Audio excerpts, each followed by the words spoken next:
Hey guys, so I was informed that in yesterday's video I was unclear. Um, Sometimes it's difficult for me to talk about certain things because they're hard to talk about, they're hard to remember, they're hard to feel. But anyways, yesterday when I was talking about how I was outside of a laundromat and this guy and his friends come and help me and take me to some house. Basically, the people that picked me up, the guy that was there ended up having sex with me.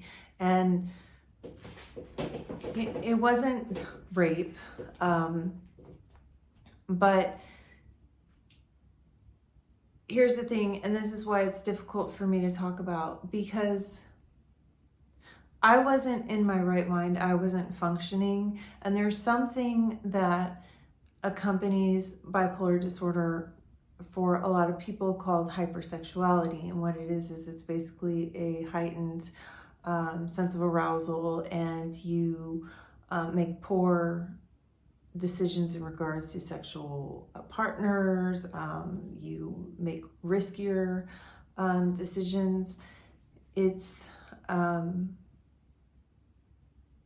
a symptom that you can get with bipolar disorder. And oftentimes it's not even about like the sense of arousal, it's about the obsession with some person or whatever. For me, I would latch on to certain people,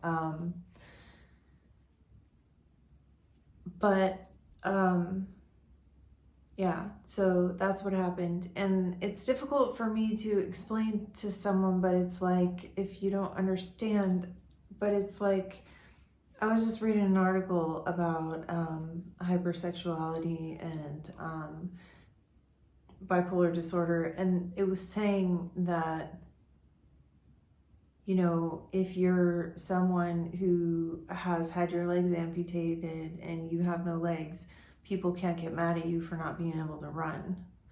So like people with bipolar disorder, they do these things that are really bad and, you know, or make poor decisions or, you know, hurt their loved ones. Like I hurt my husband, I hurt my family, I, you know, hurt myself.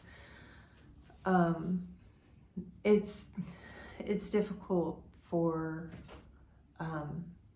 everyone. But yeah, that's what I was talking about yesterday. And there were a few instances when I was sick where I was taken advantage of like that. And, you know, like I said, I can't call it rape, but to me, when I remember it, it feels like rape because I wasn't really there. I was out of my mind, and I don't understand how the other person didn't know that I wasn't out of my mind. And, because it was pretty obvious. So, but yeah, today was pretty chill. I play guitar. I'm trying to learn guitar a little better. It's a difficult instrument to learn. Not quite as easy and straightforward as piano, I don't think. But it's the second instrument that I'm learning, so we'll see. But yeah, and then my sister texted me. She got into it with my dad. He was mad at her because her car is broken and he doesn't want to have to pay for it. And it's nice that she's texting with me because she's quite a bit younger than me. I've talked about her before. But it's nice that she's texting me, but it's always hard because when you come from a divorced family, like I've talked about this so much, but one of the things that I always want to talk about that I always forget to mention is like, and this doesn't even relate to what I was just talking about, but I don't know if any of you guys out there can relate to this, but if your parents are divorced, right? Like I feel like my dad is forever going to see bits of my biological mother in me and hate me for it. You know, like they broke up, they hate each other. Like she's forever, if she was alive, she would forever see bits of me, bits of my dad in me and the things that I do or the way that I behave. And so being the person that is me, you know, feeling like, oh God, I know, like he like, you don't know if your parent really like is even looking at you the same after a divorce. But yeah, I don't know if you guys can relate to that, but that's something that has always bothered me, that like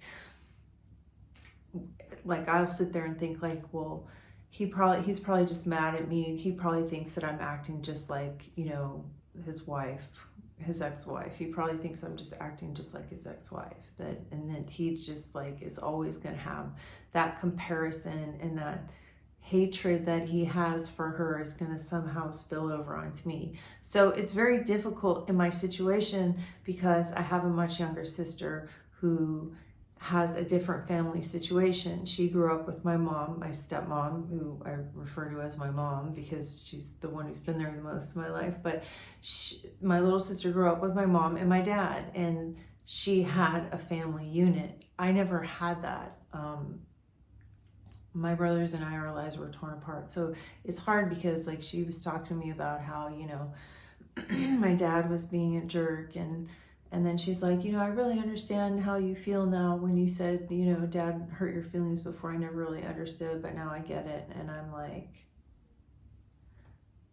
okay. Like I appreciate the fact that she was saying that she understands, but I also, it's like, okay, so you're 18. This is the first time that he's got mad at you, and it's because he doesn't want to pay to fix your car. I'm like, dude, I appreciate the fact that you think that you can relate, but it's really the two different worlds. Like she's just grown up in a whole nother level of flowers and rainbows and butterflies, where mine was like moths and cobwebs and spiders and just shit. But yeah. Anyways, my dad texted me today. My parents are trying to reach out more, which is really nice because, you know, they need to, but it's also really difficult because it's like, I had counseling today, and my counselor always tells me, well, you have to let go, and you have to just accept them for who they are, or you have to, you know, remove yourself from the situation if it's too toxic for you. But like, they're my family, so like I have to try my best, right? But I told her that I have to change myself to make the relationship work. So I have to like treat them like babies, you know, like, and I would suggest maybe doing this with anybody that you can't, that bugs you, but you really care about, you want to have a relationship with them. So like, if you think about, like, if you're talking to like a little baby or a little kid, you know, you don't get mad at them for doing something stupid because they don't know. So you just try to tell them in the most politely, kind, and gentle way possible. And you try to do it in like some funny way, usually, because if it's a little kid, you know. But like with people, we have all these expectations that they're supposed to be smart enough to know how to deal with something, but they're not, right? So like, what I thought of today was like, oh, well, I just treat them like they're babies, you know, like maybe that will help. But anyway, yeah, that's all that happened today.